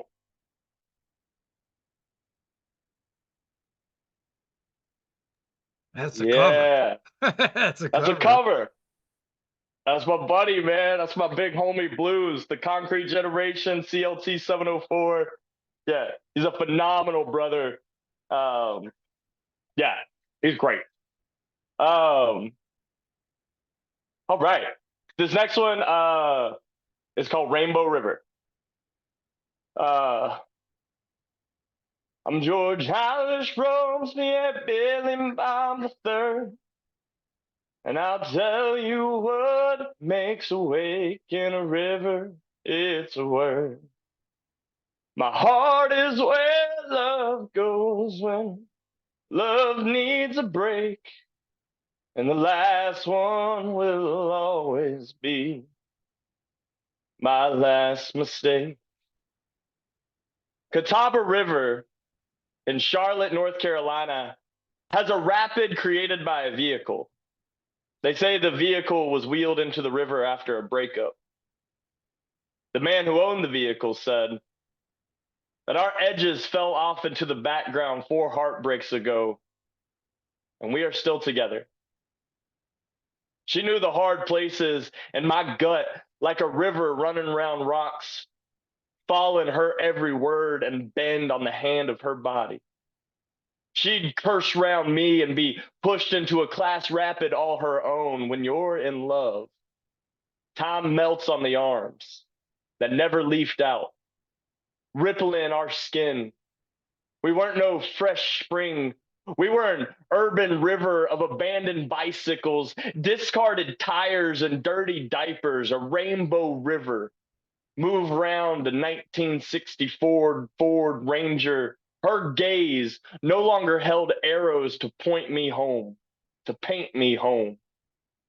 Knives cut holes into the pockets of our eyes. You want to hear the story of how this truck got here? It was wheeled into the river after I could no longer see her spring. She became a leafless desert of salt water. An ocean is a pleasant enough with a hotel at your back and the National Guard just out of sight, but we were so thirsty. Elbow to elbow, standing room only, but so lonely. Holding hands, laced fingers with emptiness. Don't you dare sit, boy. We need you round here on your feet. Dancing. Plucking the strings of loneliness in front of us. Play your broken beautiful or not at all, boy. Oh, I'll tell you the story. Maybe it'll help you hold on to what you've got, what I've lost. I miss this time when skylights didn't look like ceilings. You want to know the story? I want to know why my heart is the one place love goes when it needs a break. Love always walks out my chest once she's feeling better. I'd bet you dollars to donuts her tears could heal this world if she would just let them touch the ground, but she can't stand the sight of them. Hates how her makeup runs just like the men do whenever her eyes become trickles. So she builds dam after goddamn to block up and hold back every man who ever pulled themselves upriver and lifted eyes over her walls says, honey, it don't look so bad. They have no idea that they stand 4 miles, 17 dams, 3 lakes, and a 2-day hike away from the source of her river. A woman's heart flows further, longer, and deeper than even she knows. Her soul is a small trickle there, peaceful at the source, but it hurts so much. Up in the mountain heart of memories, smells like the old truck from my father that is now sunk, rusted in memory. All the thoughts that cab held, conversations, Saturday night makeup, the Sunday morning church, running out of gas on quiet roads, not lonely ones, just to remember after the love making that, lucky for us, I've got a full tank can of gas in the back. And her smile begging me to run out of gas again the next week. We promised after the wreck that we both walked away from, that we would fix up that truck, whatever it takes, and no more tickling each other while we're trying to drive down dirt roads after smiles and fights. And after all that love, now it just flows down river. With her walking away on one side of the shore and me standing in the middle on the roof of this Ford. Poem. Yo, what a story. Damn, Sidekick, that was awesome. Sidekick, oh man. Yeah. Woo. Play your broken Thank you, beautiful or not at all. Wow. That Sounds was a like line. I just watched a movie. That was dope. Yeah. Amazing. Amazing. Wow. Yep. Phenomenal, man. Wow. And it was My beautiful. heart is Wow. the place where love goes when it needs a break. Damn, Yeah. dude. Mm. Damn, Mm. She dude. got me. Oh, thank That's you some- so much. That's some beautiful scribing, huh? Let the Thank soul you, bleed. CC. Let the soul Super bleed. visual. Yeah. A movie indeed. Yes. Yes. Thank you, Yes. Sidekick. Yes. Whew. Whew. Thank you. Mm. Next up on the mic, we have, she's becoming a regular with us. She better watch out. You're a regular. We're expecting you. We love you. Olivia, will you bless us with some words? I sure will. Come on, Olivia. Yeah. I'm trying to be more on time. I need to set an alarm because I'm like, oh my gosh, it's 6 o'clock. What am I doing? I'm gonna do my cover. I'm gonna read from the same book as last week. Things you may find in my ear by Mosab Abu Tocha. He's a Palestinian poet that I very much admire. This is called What is Home? What is home? It is the shade of trees on my way to school before they were uprooted. It is my grandparents' black and white wedding photo before the walls crumbled. It is my uncle's prayer rug, where dozens of ants slept on wintry nights before it was looted and put in a museum. It is the oven my mother used to bake bread and roast chicken before a bomb reduced our house to ashes. It is the cafe where I watched football matches and played My Child Stops Me. Can a 4-letter word hold all of these? Thank you.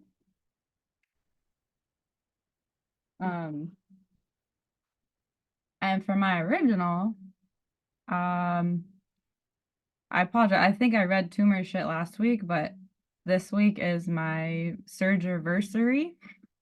I had brain surgery exactly a year ago, and I've been sort of processing some of that. And I thought I would read new shit, but then I was scrolling through some old shit, and I was like, oh, you know what? This piece is still probably my favorite brain tumor piece, and I haven't read it in a while. And I think I like it because it's still just painfully relevant. This is called The Ultimate Stigma Hack. If I quote you at the beginning of a poem, It's likely because you said something particularly hurtful and majorly misguided, typically related to the deeply ingrained stigmas that our society has provided. If I had $1 for every crooked face, every cringe, every raised eyebrow, and awkward breath to which my psychiatric diagnoses are often met, I might actually be able to afford a good therapist. Because when one of your acronyms is spelled BPD, majority of providers do not return your calls. So at some point, I racked up enough hospitalizations to earn that special label society spells disabled. Like a morbidly complicated punch card, except my healthcare is still not free, but now I have a nicely stigmatized reply to that inescapable inquiry. So, what do you do? My go-to reply is actually, I do my best. But as you can imagine, this response often lacks satisfaction. Eventually, I might bravely disclose, well, I'm disabled. So, and with this, their face transitions from unsatisfied to deep suspicion because, as you can see, my exterior is thankfully in decent condition. So their chin tucks slightly in as they proceed to ask what exactly my disability is. As if I am being carded at the bar, their face pointing at a sign inside their stigmatized mind that suggests I am not of the expected physical category to be considered valid in this territory. But their grin only becomes more contorted when I present my credentials, citing my psychiatric differential. Then they usually stop talking. Occasionally, they say something that gets them quoted in a poem, but as you notice, this poem did not start with a quote, but rather a promise to reveal a hack, a way to skirt around all this stigmatized crap. I apologize. It's not exactly universal, but for me, it has been absolutely life-changing. Because it turns out that my brain contains more acronyms than just the ones in the DSM-5. Thanks to a series of seizures that nearly ended my life, I now have one spelled DNET, or Decembroplastic Neoprenithrial Tumor. Yes, that is a low-grade non-cancerous brain tumor. And I know I'm not supposed to be so excited to tell you this, but the irony is just too good to be true. Not only has it likely been there most of my life, it's literally wrapped around my amygdala. The part of my brain specifically blamed for much of my psychiatric pain, my tumor is the bacon wrapped around the meat of my issues. And guess what? Everyone fucking loves bacon. Nobody doubts your struggles when you describe them with a word as crispy as tumor, so well greased with acceptance and dripping with fatty reverence, even though I am referring to the same exact cut of meat of the same exact organ as before. The scar on my scalp is looked at with respect, though it is directly related to all of the rest. The word tumor gets a call back. The word tumor is not interrogated. There is no cringe, no raised brow, no suspicion, no contorted grin, just a jaw dropped open because surely brain surgery is the hardest thing in life to win. And I'm not saying it was easy, but for me, battling stigma still sits much higher on the list of things that make me wish I didn't exist. Yes, there are all kinds of risks. The medications alone make you want to die sometimes. I guess that's something I'm just used to. But the part I'm not used to is having access to a socially acceptable term. Instead of only the ones that make people squirm, it's better than any fake ID or a universal passport because I now own property on a street where I am treated like a human being. Even if behind closed doors I still suffer from the things some people think I'm only choosing to be, so forgive me for my excitement, for my revelry in such a serious diagnosis. It's not that I don't understand the gravity of a brain tumor, it's just that the gravity of not being understood can sometimes outweigh the things it never really should. Brain surgery should be harder than finding a good therapist. It should be scarier than a psychiatric hospitalization. It sure as hell should be more intimidating than a social interaction. I didn't create the inequity. I'm simply enraged by the irony that the world could be so cruel as to make a brain tumor something to celebrate, something to savor, my literal hack to surviving the kindness that this world so desperately lacks. Thank you.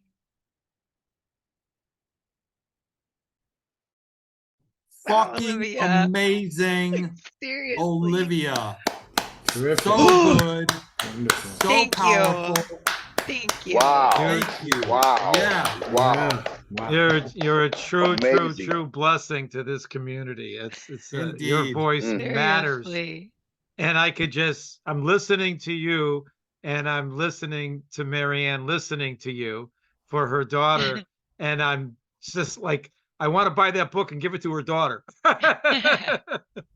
already. So yeah, you're doing important work, as most of us here do, or try to anyway, as best we can. I love that line.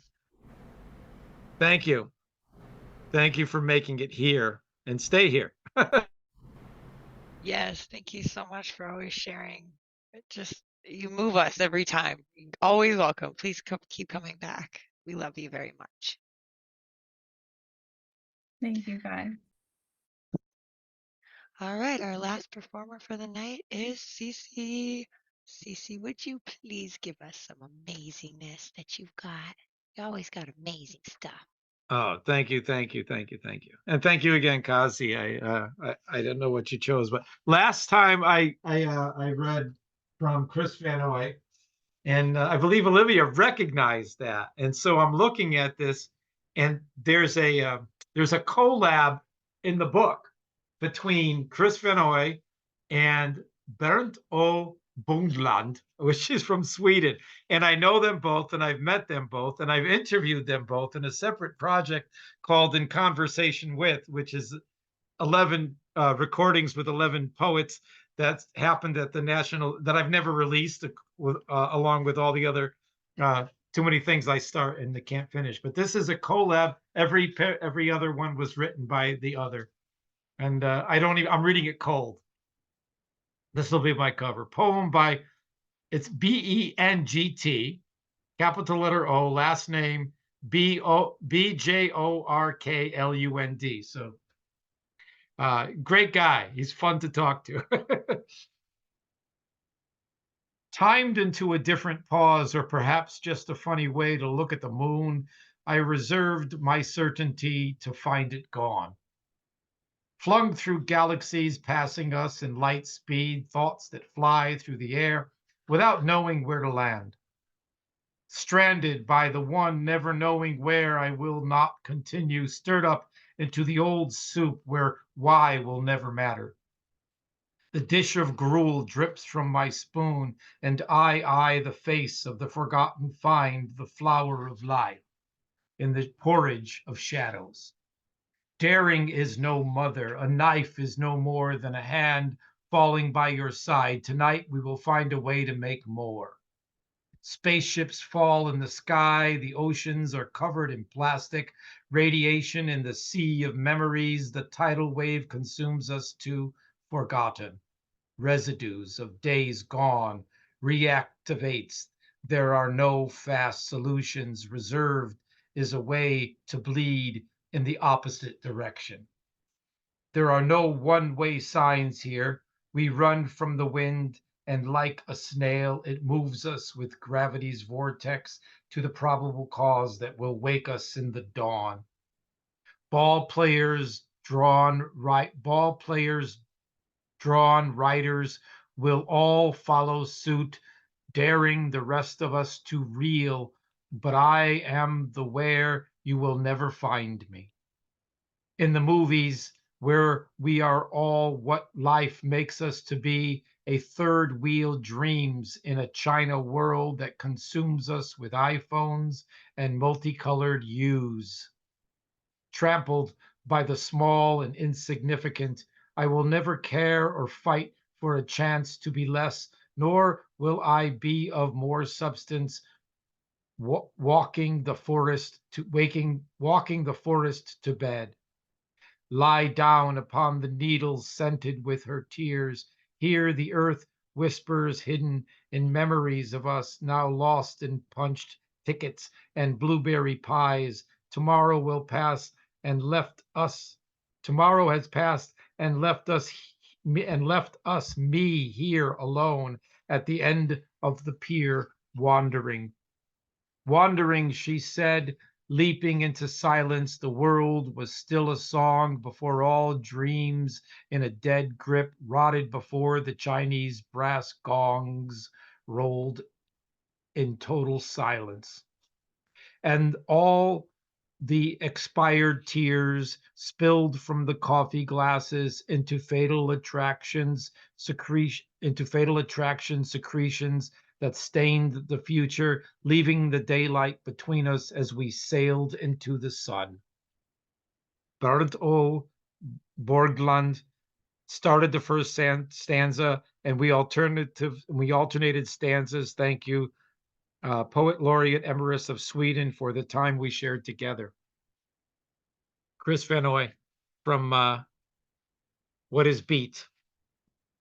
And for my poem, I'm going to read a lyric, which I like to do because my piano time at night is a little bit on the quiet side. And every day that I still have a piano is a beautiful thing. And I love that. And I'm grateful. This is an old piece. I don't know if I've ever read it. The original one probably goes back into the 90s. It was typed up in 2000. And I do now play this a little bit on piano. The sun's coming up. Who will join me in my life while we join with all life? As together we'll dream on for every next one. The sun's coming up, but it's really not morning. And I'm looking forward to your light in my life. I am in transition. My life, it's a change in the way it will not be what it was. So as I go through this and things become heavy, stormy and gray and not looking up, I see that the ground and the long road before me might be a way to move past feeling stuck. Now I'm getting tested by work and by money. How will I feed love? How will my love be fed? But at the same time that I'm living the story of my life, I just might realize I create the course of my life and the weight of my burden, and realize my state of mind is my own choice.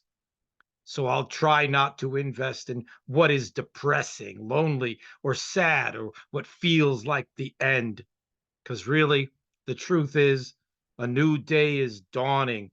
So why not the next page of my happy life? The sun's coming up, but it's really not morning. And I'm looking forward to your light in my life. So why not just let the fact that I've traveled so far through my dreams to my present chance? Now, as a result of all my trials, I'll admit I've cried enough true tears to reach here. There's plenty of poetry still living in me, plenty of songs I haven't sung yet, many a loving times I haven't lived yet, many new hearts, perhaps even the one. The sun's coming up, and so soon will the light be, shining on nature unfurls what's ahead. Who will join me in my life as we join with all life, and together we dream on for every next one. Love y'all. Love you, Magus. Woo! Love you too, Cece. That was Love you beautiful. too, CC. Yeah, great work. That was a great cover yes, too. Yes. Beautiful, beautiful, beautiful. I covered your first poem on your book, the open microphone number 1, your very first poem. It's a number 1. But yes, I was. It starts it off. Yes. Scared yes, Sacred. Yes. Yeah. Originally wasn't written probably in 98, and then published in 98 or 99, and then into this book last year. As three chapbooks are now the one book you held up, and it's at my website. I'll pop the website in there. And thank you. Beautiful work. Beautiful work. And thank anyone, you. It's a book that I say, please understand, this book is not about me. It is not. It is It is listed as a social science work at the ISBN. It literally, and then number 2, poetry, and the essays. If you ever get a chance to touch the book, the essays are very important. That was so smart because poetry's kind of radioactive and social sciences aren't quite so. Indeed. So we're out here making poetry a little less radioactive show by show here at Chaos Magic. We bring it to you every week, Monday, 8 p.m. Eastern time. Come early, get a slot early, or come late. We'll make room for you because we love you all. Yes, you are loved. Open up your mics and show some love to everybody. This is the end of the show. Everybody, open your mics. Come on. Love you all, family. Take care. Thank you, everybody. Yes, Thank you all sir. for Yes, sharing. yes, yes. See you next week. Thank you so much. Love y'all. Love y'all. Yeah, Peace. Thomas. Love. Hey, Thomas. I just Come on, popped in the yo. chat. Hi. Love you guys. Take care. Love you all. Good night. Peace. Peace.